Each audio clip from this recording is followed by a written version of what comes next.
So live from Jerusalem, it's Sunday night at Avichai. And I'm thrilled to be here live with you.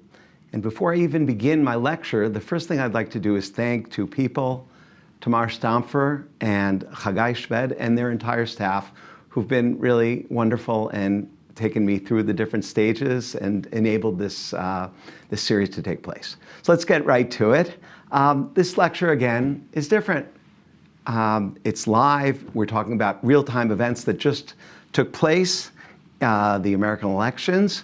And it's also taking place after I made a brief visit to the United States. Just the days after the election, I visited strong Jewish communities in Woodmere, Lawrence, and the Five Towns, Riverdale, Englewood, New Jersey. I even spent some time at a swing state in Pennsylvania. I gave an academic lecture in Princeton University, had an opportunity to walk around campus, speak to students, speak to faculty, speak to people around there. And generally speaking, tried my best to get some impressions. Having said that, I am not a pundit, nor a trained journalist. I'm an academic and historian by training. And so what I have to say is coming from that perspective, trying to bring to the table tools and knowledge that I have, and in particular, trying to locate the elections, to some degree at least, within the frames that we've developed over the previous three lectures, namely immigration and Americanization in the first lecture, religion and family in the second lecture, and Israel and anti-Semitism in the third lecture last week. Toward the end, we'll have time for some questions that people post on the chat, and hopefully we'll be able to dig a little bit deeper into some of the subjects. So let's begin with some framing generally of our question before we go into looking at possible directions for analysis, answers, etc.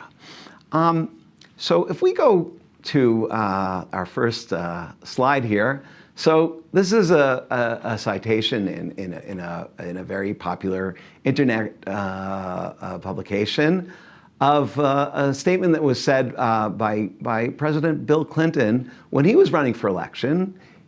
It's the economy, stupid. That basically American elections come down to what is the situation of the economy when the elections take place, and therefore, if the incumbent is doing a good job in that area, they'll probably be elected. If the incumbent or their party is doing a poor job, the likelihood is that the oppositional party will win. And indeed, many people would say that the fact that people who don't necessarily resonate with Trump from a ideological or a personality perspective, nonetheless chose to vote for him. And I'm not talking about Jews right now. I'm talking about the Americans in general. That it's about the economy. So that is a very compelling way of looking at this. It's not the only way, though. Others, including the New York Times, a headline that I took from the New York Times from a couple days after the election, Trump's America, comeback victory signals a different kind of country. And here, the argument is that it's a transformational force reshaping the modern United States in his own image. And that would imply something much more foundational, much more not just about the economy, but rather about ideology, about perceptions of government, about perceptions of the relationship between Americans and others, values or directions, etc. So I certainly don't have the ability to give an absolute opinion on this, but what I do want to say, even though I would say gravitate more to the economic one, but having said that, what is remarkable, or what is important for us, is that this doesn't work regarding the Jews. if we look at the American Jews, the subject of our lecture series, so we see that in their case, Harris won by a landslide. Was it 79% in the end? No, it was probably in the end a little bit less, maybe 70, but that really doesn't matter. The fact is that most American Jews voted for Kamala Harris and not for Trump. And in that sense, the Jews are exceptions. And we're not talking about the exceptionalism that we spoke about before, but they are exceptions to the majority of Americans. Now, of course, millions and millions of people voted for Harris, but nonetheless, what it would seem, and certainly if we think that it's most the most important factor is the economy, that Jews differ from most groups. There are other groups that might fit into this, but they differ from most groups in that they voted not based on economy and not necessarily based on their internalization of Trump's broader worldview, but rather something else. And maybe to say it in a different way, it would seem that regarding Jews, it was about identity. That if we look at the Jewish vote, in the end of the day, they didn't think about their pockets so much. They didn't think about issues of domestic policy, but for the most part, they thought about who they are and how that manifests itself, or how that is reflected in who they vote for. And this goes for both sides because, again, 70 to 80% of the Jews voted for Kamala Harris, but 20 to 30% or 15 to 30% did not vote for Harris. And here we see, for example, from the New York Post, Trump sees 50% boost in New York's Jewish vote compared to 2020. And we know that New York has a very high percentage of Orthodox Jews.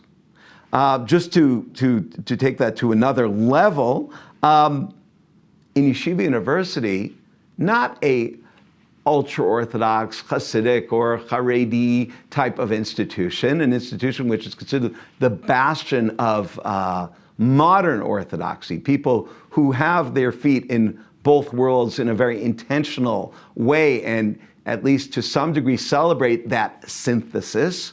The Yeshiva University commentator had a headline that said that 87% of Yeshiva University's student body voted for Trump.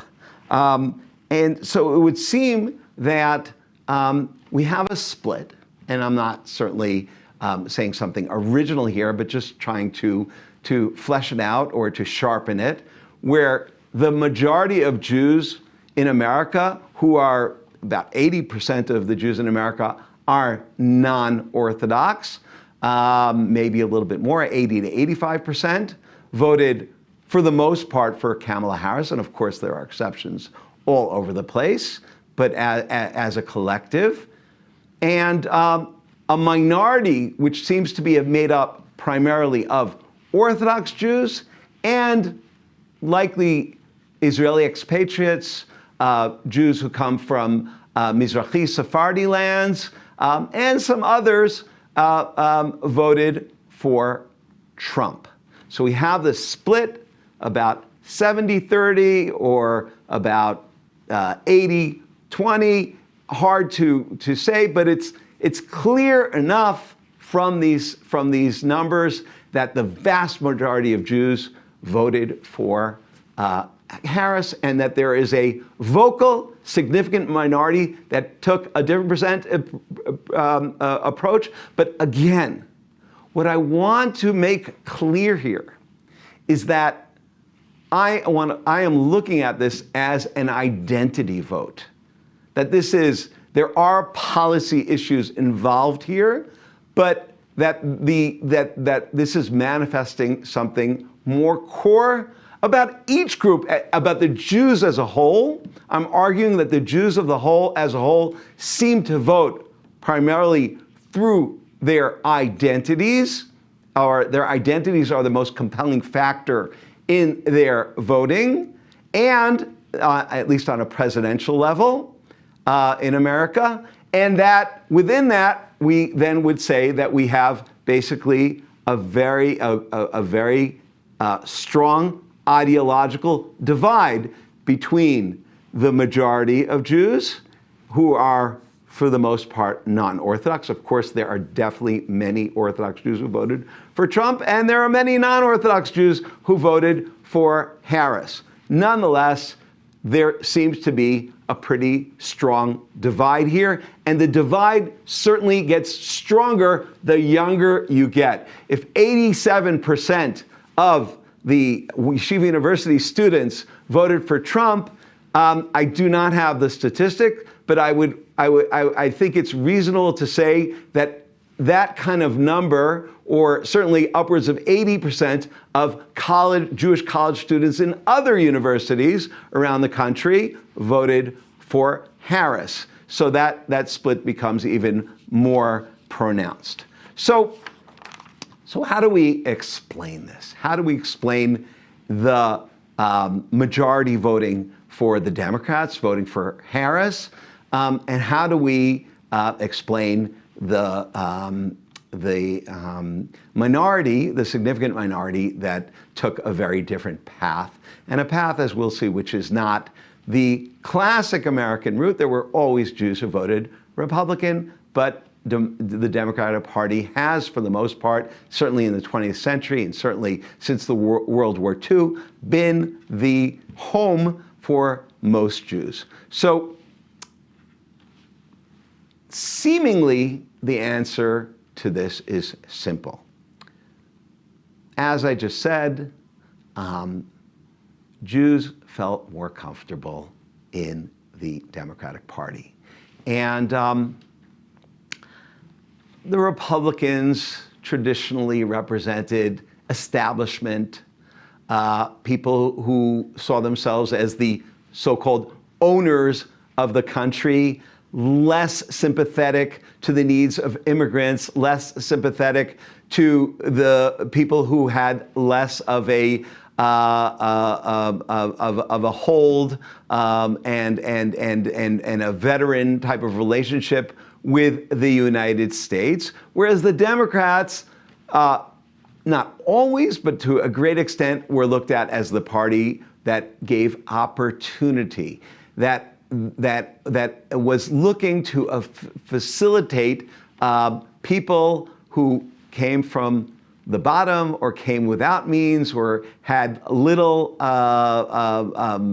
resources to be able to make it in sort of that aspect of the American or the capitalist dream. And that certainly would resonate very much to first, second, third generation Americans. But this idea, American Jews, excuse me, this idea would certainly gain a special traction around the World War II period. So if we look at one example, here's a story from the Indianapolis News that describes a talk by Charles Lindbergh, who was a famous pilot and military figure, but was also a politician. He was affiliated with the Republican Party. He was certainly at the extremes, and in this case, he was denounced. Nonetheless, the fact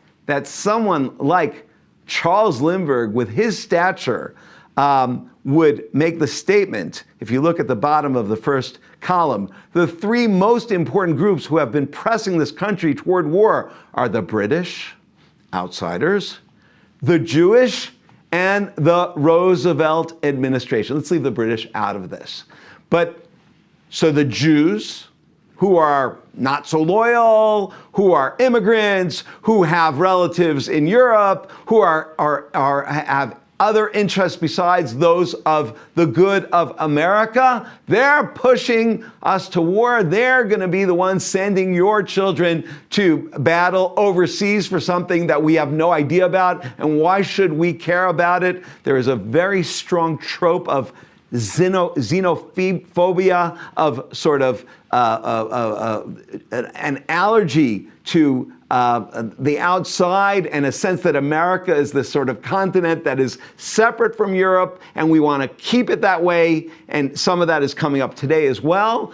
But Lindbergh is playing into this. We already had this with World War I in the debates with Woodrow Wilson. But here Lindbergh saying, you don't want to go to war. You don't want to send, this is in 1941. This is before Pearl Harbor, of course, September 1941. But nonetheless, the Jews are pressuring Roosevelt. Roosevelt, together with the Jews, the Democrats and the Jews are in a collusion.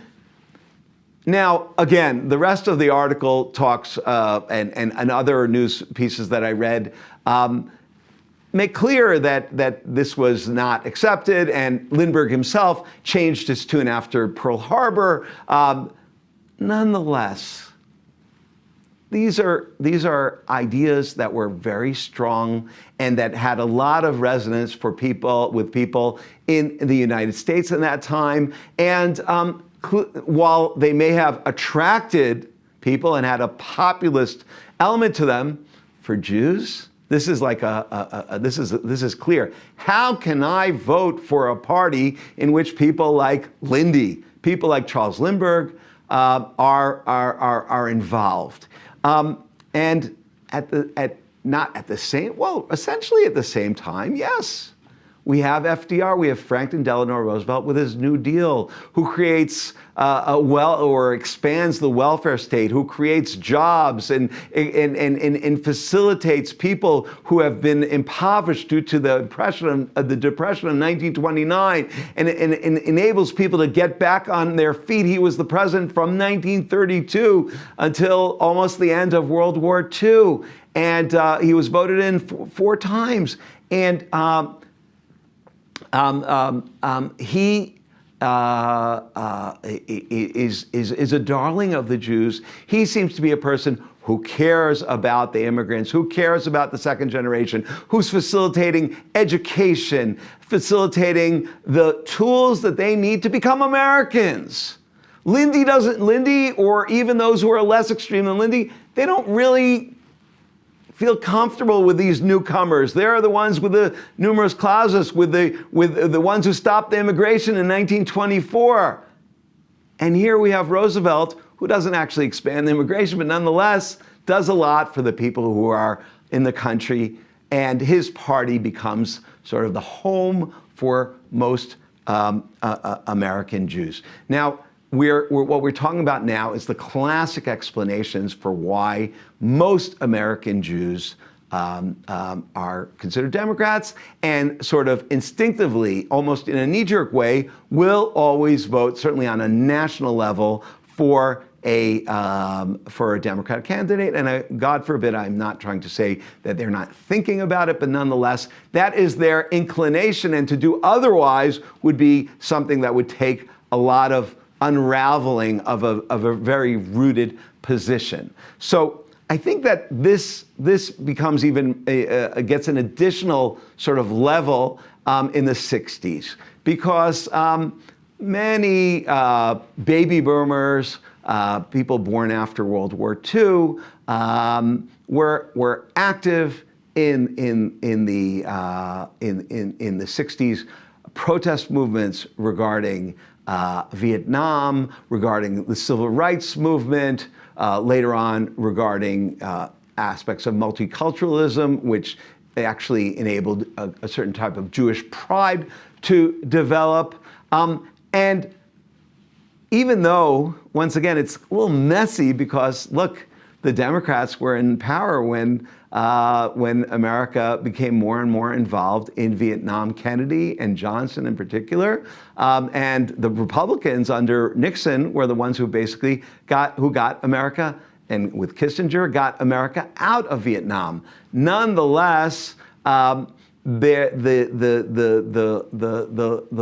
more liberal approaches, the approaches that were sort of celebrated in Bob Dylan's famous song, "The times they are a changin'," that we've got to get up and we have to change America, that America is going on a wrong path, that we have to do things differently when it comes to foreign policy, when it comes to civil rights, when it comes to gender and women's rights and many other subjects.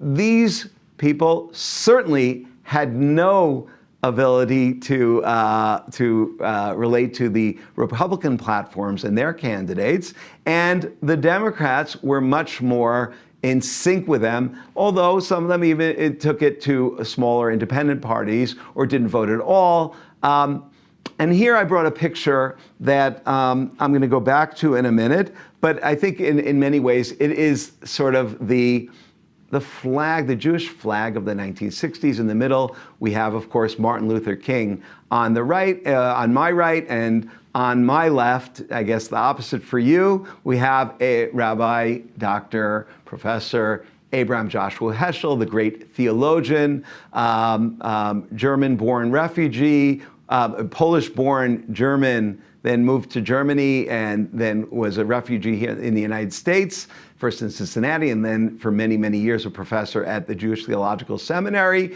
And he goes down to the South to march with Martin Luther King. And the statement is that when you march with civil rights, you are expressing your Judaism.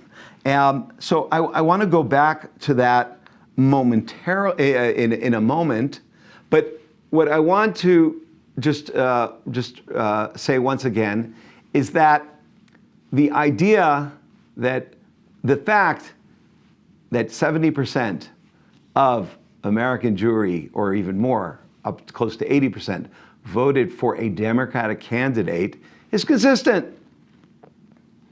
It's an example of things not changing. And again, Roosevelt, or the Roosevelt era, together with the 60s, seem to be the critical historical moments which crystallize this association. But till this point, I really haven't discussed it in the context of Jewish identity. And here's where I want to make a transition from those classic explanations and at least add some nuance by going back to the themes that were at the center of our previous lectures. So one question is always, what's good for the Jews? I want to maybe ask it a little differently and say, what are the Jews, which is the question of this lecture? What are the American Jews? And how does that manifest itself in who they voted for? And I think that there is a danger here of being overly simplistic, but I think that we can indicate some elements in the Jewish identities that are relevant to thinking about this subject. So let's go in order. So let's start with that first slide, that first lecture. So in that first lecture, I framed our discussion around 5 distinct periods of immigration to America, starting with what we call the Sephardic immigration from 1654 onwards until about the early to mid 19th century, Then we have, during the Gold Rush period, around the 49ers, we have the German-speaking Central Europe immigration, and then we have that huge millions of people, the Eastern Europeans who come from about 1870, 1880, 1882, till about 1924 when immigration is stopped That's the third. That's the huge wave. That's the wave that moved America from a periphery to a center. We have then the fourth wave, which I emphasized then and in the second lecture as well, is such a significant one, which includes many refugees from the Nazis, some already in the 1930s when the Nazis came to power, and throughout World War II, and then onwards until about certainly the late 50s, when Hungarians come, but Jews who came from Europe, the majority from Eastern Europe, but not only, who came to America under different circumstances. Of course, many of those who came in the third wave would be considered refugees, but they weren't refugees from Nazism, a different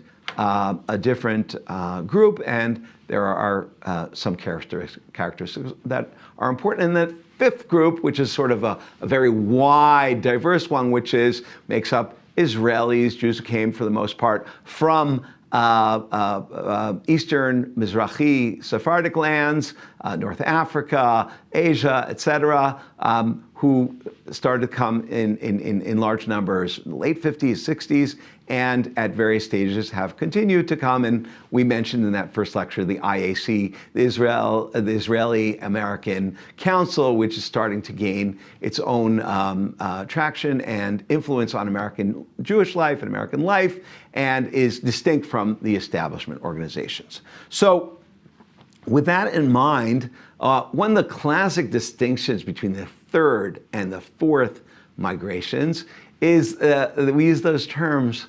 The third one, not everybody, but many people perceived America very positively as a golden Medina, as a place of promise, a place of economic opportunity, a place of equality, a place of where people could flourish in ways that were impossible in Tsarist Russia, impossible in Poland as it gets closer to the interwar period, impossible in other parts of Europe. And America had great promise, and much of that promise did come to fruition. But there's a sort of, we looked at that film by Steven Spielberg. There's no cats in America. There's no anti-Semitism in America, and the streets are paved with cheese. The streets are paved with gold, the golden Medina. So I think that sets a stage. And of course, there was anti-Semitism, and there were difficulties, and there were challenges, but the Geist, the spirit of that period is one of opportunity, one that sees America as a type of promised land, and that is internalized in something that really becomes sort of a central identity factor in American Jewish life for that large swath of people. America is good. What is good for America is good for Jews. America facilitated Jewish, for the ability for Jews to become part of the country, to thrive, and to be full participants in its democratic society. Now, the fourth migration, the ultra-Orthodox, the Orthodox, the others who kind of didn't want to go to America, or their parents didn't want to go to America, they also benefited very much from America. And in many ways, they did Americanize their yeshivot and their Hasidic courts and their schooling. And you never can be completely separated from your surroundings. Nonetheless, there isn't this sense, you have some exceptions, like the Lubavitcher Rebbe talks about the American dollar and in God we trust as being something which is uniquely American compared to the Soviet Union. But then that said, the overall tenor of the fourth immigration, which is the one which has this significant Orthodox voice, which is the foundation for a lot of the renaissance of Haredi, ultra-Orthodox Jewry in America, they appreciate that America enabled them to come. They appreciate that America gives them opportunity. They appreciate the financial and social opportunities. But number one, they don't see it in the same sense as something that I'm a proud American to the same degree as the prior group. And they also are weary. They're weary of the imposition of mandatory secular education. They're weary of the state becoming involved. They are weary of how welcoming America has been and how America has facilitated not only success by Jews, but also tremendous acculturation and assimilation. And Jews have become part and parcel of America, of white America. And they're weary of it. So I'm taking this distinction and extrapolating to the voting. So if Yehuda Kurtzer from the Shalom Hartman Institute says, what's good for the Jews? And he says, if the thriving of American Jews depends on the fulfillment of America's promise, we fear that a divided and undemocratic America will be bad for the Jews, which is a way of saying that he sees Trump as being bad for the Jews and therefore bad for America. And this goes along with that vision, the vision of a Heschel and a Martin Luther King, the vision of people who can come together to have a dream. People who are inspired by a liberal take on the Bible that focuses on equal opportunity and sees what we talked about, that sees that as a very Jewish thing. So I think that there's a very positive sense of America that comes to fruition among the third generation, and that, in a sense, reflects the tradition of the Democratic Party as giving that positive approach. And I think it's very ingrained, and it's something that comes to play even here in 2024, nearly 90 years after FDR was first elected, and more than 90 years since, 92 years since FDR was elected, and more years than, a little less than 90 years. I'm getting my numbers wrong, but 1941, about 80 some odd years since Lindbergh's infamous speech in Des Moines, Iowa. So the fourth stage group of Orthodox don't have necessarily that sense that the Democratic Party, America in the sense of what's good for liberal America is good for the Jews, that is less entrenched, less rooted in the identity, in the ethos, in the internal ethos of the fourth generation. And I think that does play out increasingly as those groups become more independent, more significant, less dependent on the establishment in America. But this picture here of Heschel and Martin Luther King, I think, goes further, and it's a nice segue into our second lecture in our series, which was about religion and family. And here we talked quite a lot about how this concept of tikkun olam, of repairing the world, this Kabbalistic concept, which is translated into sort of a slogan for American Jewry, becomes central to what it means to be a Jew. That for many American Jews, including many Orthodox Jews, but particularly for Jews who are less observant and are less inclined to the particularistic aspects of Judaism, certainly on a devotional or on a observance level, the idea that to be a good Jew is to be a good citizen, to be a person who is kind, who is ethical, a person who cares about the downtrodden, a person who relates to those who are oppressed and fights against the oppressor.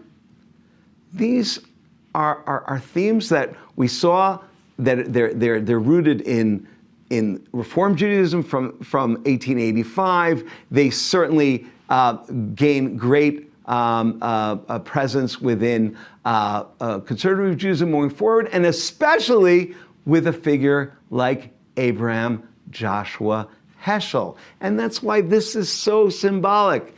This is a great moment. This is not this is not a rabbi leaving the Beit Midrash, leaving the study hall, leaving the synagogue. This is a holy moment. Martin Luther King was a pastor. There's a cross on one side and a Torah scroll on the other. And together, this great idea of tikkun olam is coming to fruition. And I think that this is very, very deep-seated in the Jewish identity of a very broad swath of American Jews, from Jews who are very involved, engaged Jewishly within the non-Orthodox movements and some of the more progressive sides of Orthodoxy, and certainly among Jews who experience their Judaism to a great degree through what is perceived as Jewish values.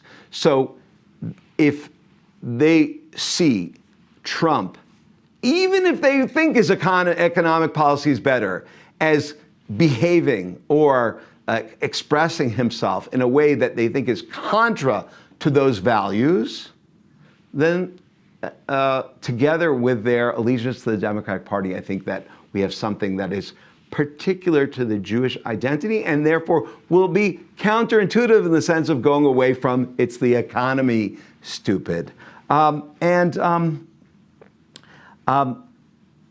Here, without expanding on it, I think the Orthodox and other immigrants, but certainly later immigrants, but certainly the Orthodox. It doesn't mean that Orthodoxy doesn't value tikkun olam, but Orthodoxy is an identity which has a much more expansive expressions through ritual, through daily observance, and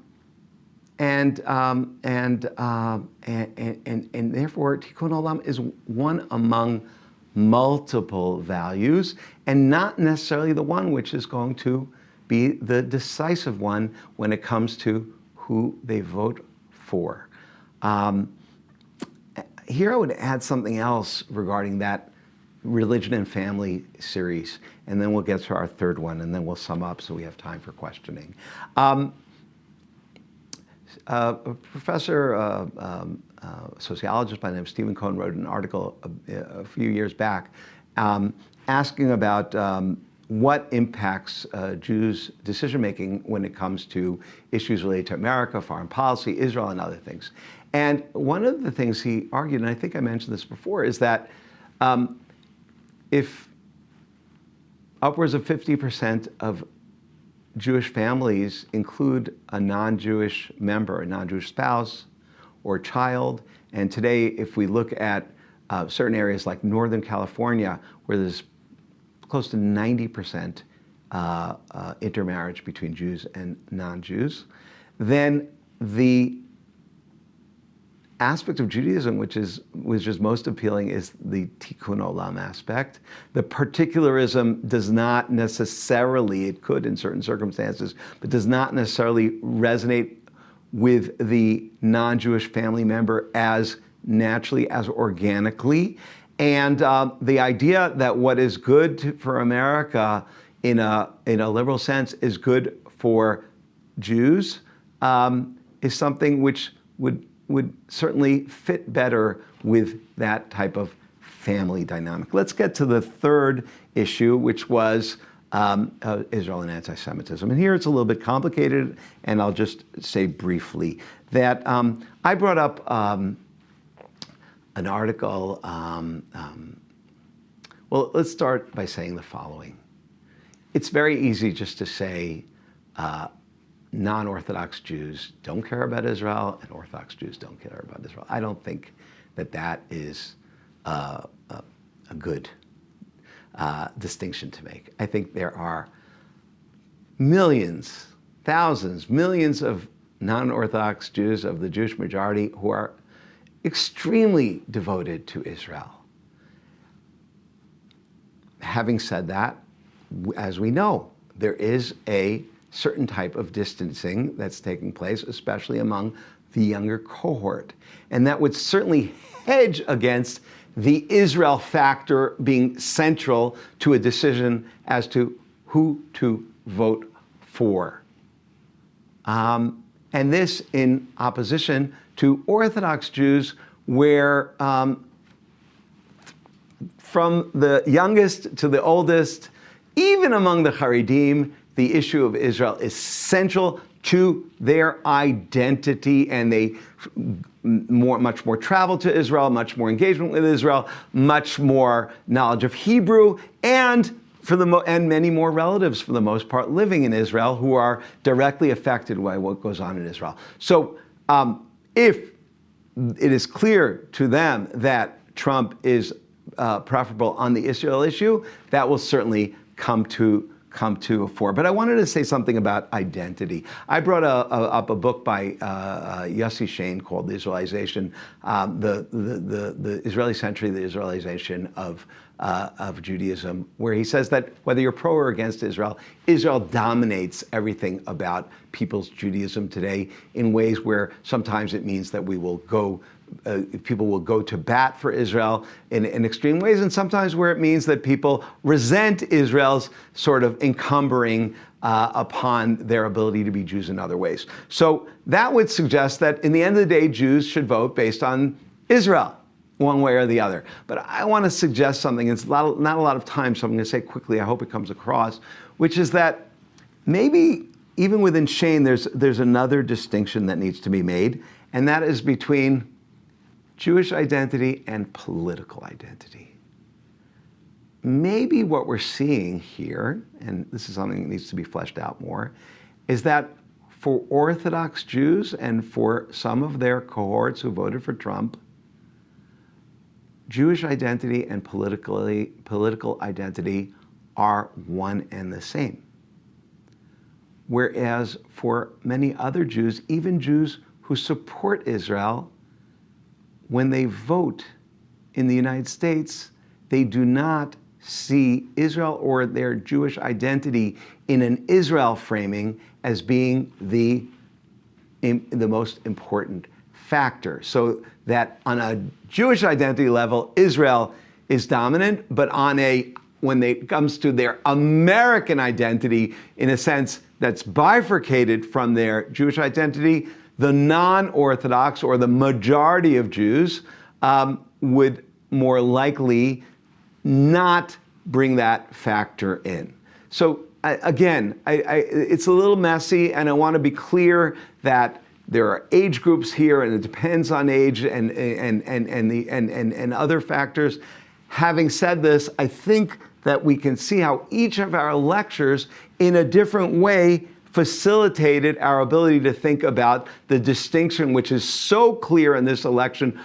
It existed in the previous elections, but particularly now between the Orthodox and a few other groups of the fifth stage of immigrations and the people who came for the most part in the previous immigrations or associated with them. And the non-Orthodox streams or non-affiliated streams. Let's go to that last slide before we get to questions. I found this and it was really interesting to me. You know, Trump's not young.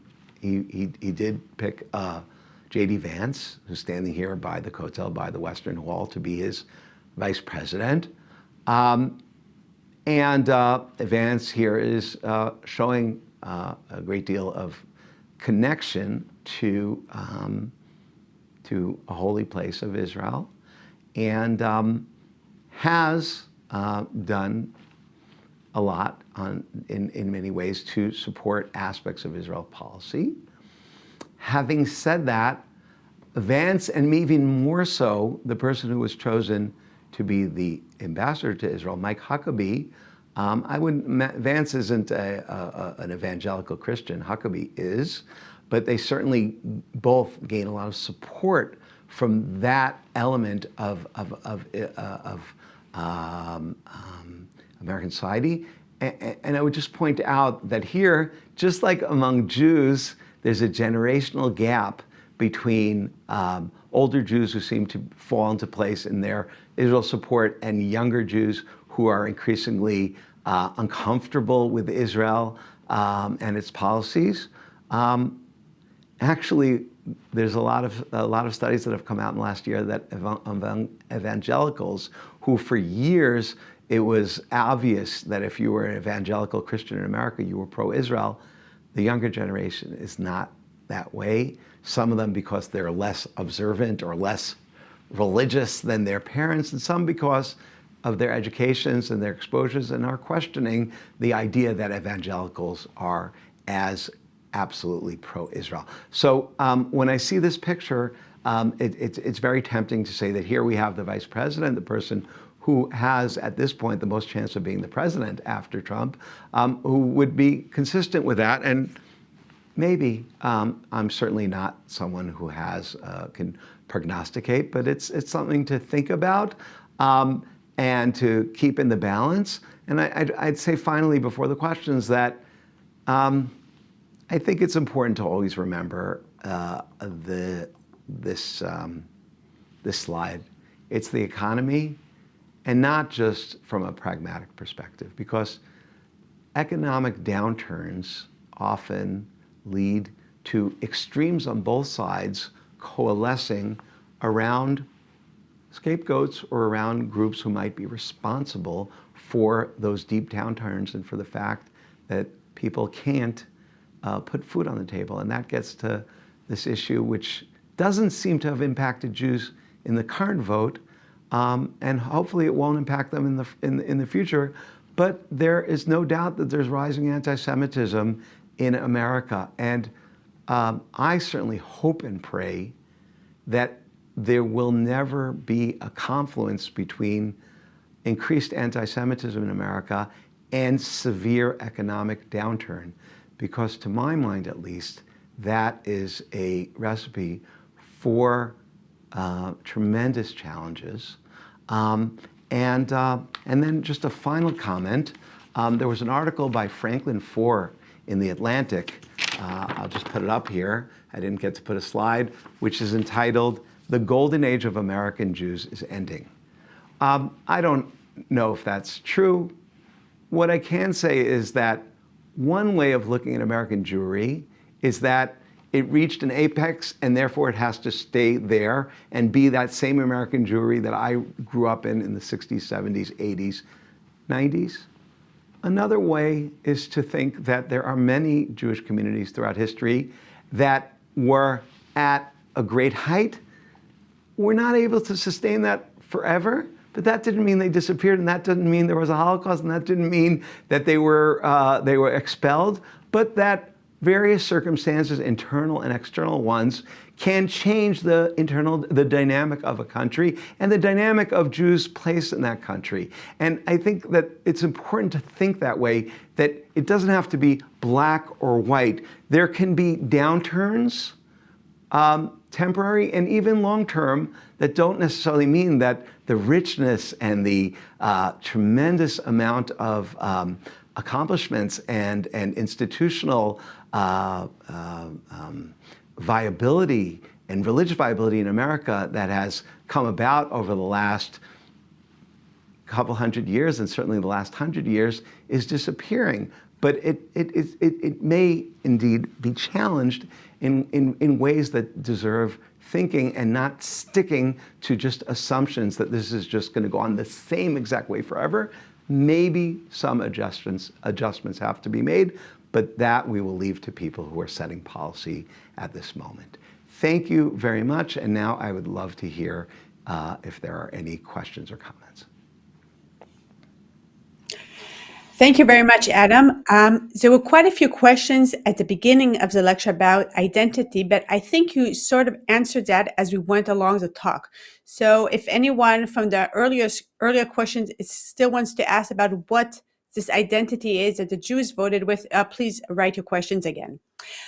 We do have one question wondering if the number of U.S. Jews living abroad, like in Israel, is it significant enough to merit a mention in your groups of Jews?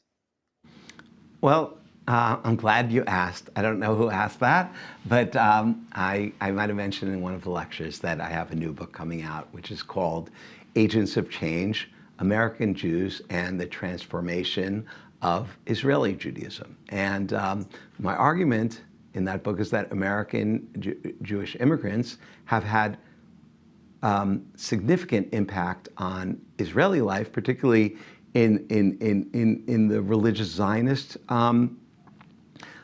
sphere or sector, in ways that really haven't been looked at and explained until now. So if you were asking me about American Jewish immigrants in Israel, I am convinced, and I look forward to people reading and jousting and debating and thinking about that thesis when the book comes out from NYU Press in the late spring or early summer. In terms of American immigrants living in Israel and how they impact on American Jewry, the answer is yes on many things, but not necessarily on voting. So today we focused on the elections. In terms of the elections, I don't think that certainly, lobbying and education can be impactful, and a lot of American immigrants are involved in education, in youth programming, in organizations, in academics, in ways where their voices are much bigger than an individual voice because they have large audiences, both in writing and orally. But I think that there is a very important role for American immigrants to play in religious life, in educational life, in connecting Jews from America to Israel. But I think it would be a lot to think either that the numbers of American Jews who are here, which is relatively small, would affect voting patterns there. That's for sure not. But it seems to me that the split that we looked at wouldn't necessarily be undermined, even if people were succeeded in connecting more thoroughly with a broader swath of American Jews. But it's a good question. It's certainly something I want to think about a little bit more. Thank you. Okay, another question, and I apologize, we won't be able to take all the questions. It's quite a lot. How do extreme views like those of Bernie Sanders enter the picture, and is this a new trend? So I don't like the word extreme here. It's not because I necessarily identify with him, but we'll just say the views of Bernie Sanders, a Jew, senator from Vermont. I think that he sort of epitomizes that tikkun olam sort of in sense around. I think it was a term we used in the 1970s for movies when they shook. That is, I haven't looked recently, but I believe I read some interviews with him, and he'll say that that's my Jewishness, my identifying with the oppressed, my fighting against big pharma, big industry, all these kind of things that are my intersectionalism and identifying with Black Lives Matter, with protecting women. All these things he would argue are his Jewishness, and for people who are much more observant, it's sometimes complicated, but I'm guessing that's what he would say. And I think that among young college students, that's really appealing. Not all of them, but certainly many of them who are looking actually for a Jewishness that doesn't involve the messiness of a war in Gaza and a war in Lebanon. And again, I'm not agreeing with him, but it is very important. And if this series gives us more of an understanding, then that's the first step towards dialogue. Dialogue doesn't mean agreement, but it does facilitate creating some sort of interface. Would you say the Jews of America are coming together since October 7th war? So I talked about that a little bit in the previous lecture. Would you say the Israelis are coming together since October 7th war? In certain ways, yes. In certain ways, no. Sometimes extraordinarily encouraging on both sides of the pond, so to speak. And there have been some expressions of people who said that I was sort of on the fence, and after October 7th, American Jews, they came full throttle into their support of Israel after what we experienced here. But on the other hand, there are many, many, many Jews who are becoming more and more alienated, and very much because their exposures to Israel are very negative. And I don't want to blame the New York Times for everything, but sitting and reading the New York Times on a breakfast table is different than looking at it on the screen.